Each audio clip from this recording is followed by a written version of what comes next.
आज मैं उत्तर प्रदेश के बरेली जिले में आंवला तहसील है, उसमें एक गांव है राजपुर कला। वहाँ फार्मर्स ट्रेनिंग के लिए आया था।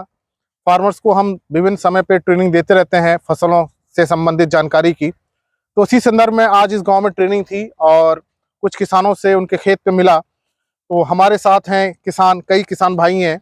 साथ में है अतर सिंह जी, जिनका ये आलू का खेत है। और आलू के खेती के बारे में मैंने इनसे जानना चाहा ये किस तरह से अपना फसल उत्पादन कर रहे हैं। तो जो इन्होंने मुझे बताया कि इस तरह से कर रहे हैं, उससे मुझे लगा कि ये प्रैक्टिस नहीं होनी चाहिए, क्योंकि इससे खेती का खर्चा बढ़ता है और हमें बहुत ज़्यादा लाभ नहीं मिलता है। तो पहले इन्हीं से पता कर लेते हैं कि आपने ये आलू कब लगाया था? ये नवंबर में आपने आलू लगाया। हाँ। और उस समय आपने खाद दी इसमें पूरी जी, और जो भी एनपीके देना था, डीएपी देनी थी, वो खाद दी, सब नीचे डाल दी साहब। नीचे डाली आपने। तो आपने कुछ कैलकुलेशन की थी उसकी कि कितना खेत है मेरा, कितना एकड़ में डालना चाहिए, या अंदाज से डाला आपने? अंदाज से डाल दी साहब।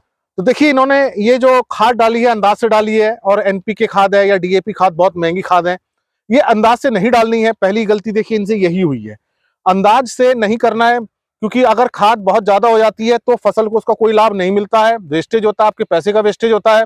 और खाद अगर कम पड़ी है तो फसल पूरी तरह से ग्रो नहीं हो पाती। तो ये गलती आपको नहीं करनी है।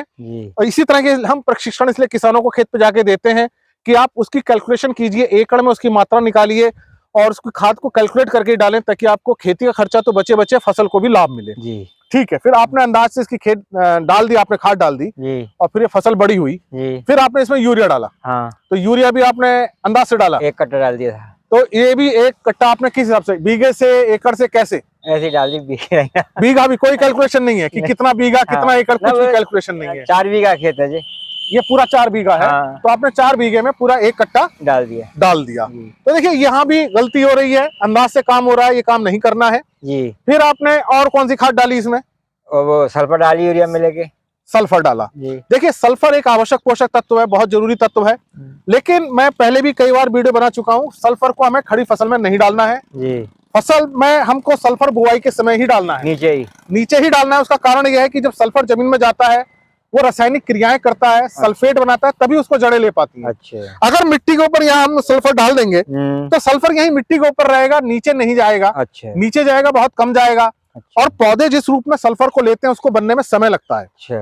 तो वो हमें फायदा नहीं मिलेगा। तो जो सल्फेट आयन बनने में समय लगता है, क्योंकि उसको सूक्ष्मजीव बनाते हैं, सल्फर को सल्फेट में बदलने का काम इस मिट्टी के अंदर जो बैक्टीरिया है वो करते हैं। और उनको समय चाहिए, 15 दिन का, 20 दिन का, 25 दिन का।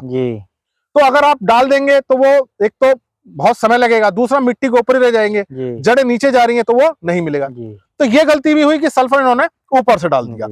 और उसके बाद क्या किया आपने इसमें वो स्प्रे करी है। किस चीज की? भाई साफ हाँ, M45, डाइथेन M45।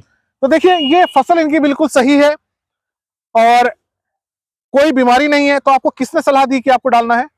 ये सब पड़ोसी कह रहे डाल दो। तो अच्छा, लोगों ने कहा डाल दो तो आपने डाल दिया। तो देखिए ये भी एक गलती है कि हमारे खेत में कोई बीमारी नहीं है, कोई रोग नहीं, कोई कीट नहीं, और हम उसको दवा डाल रहे हैं। जब रोगी नहीं है, बीमारी ही नहीं है, तो हम दवा क्यों डाल रहे हैं? ये हमारी वेस्टेज है, ये हमारा पैसा बर्बाद हो रहा है। अच्छा। देखिए, जब हमको बुखार होता है, सिर दर्द होता है, तभी तो हम डॉक्टर के पास जाते हैं कि मैं आज ही दवा ले लूंगी, कल मुझे बुखार आएगा। तब तो नहीं लूंगा ना कि कल मुझे सिर में दर्द होगा तो आज तो दवा नहीं लूंगा ना। जब मुझे लक्षण नजर आएंगे कुछ, तब मैं लूंगा। तो देखिए, हर बीमारी के कुछ लक्षण होते हैं, जब वो लक्षण नजर आने लगे तभी हमें दवा का स्प्रे करना चाहिए। क्योंकि देखिए इनका खेत बहुत अच्छा है, अच्छा उत्पादन होगा जैसी मुझे उम्मीद लग रही है। अननेसेसरी आपको खेती का खर्चा नहीं बढ़ाना है।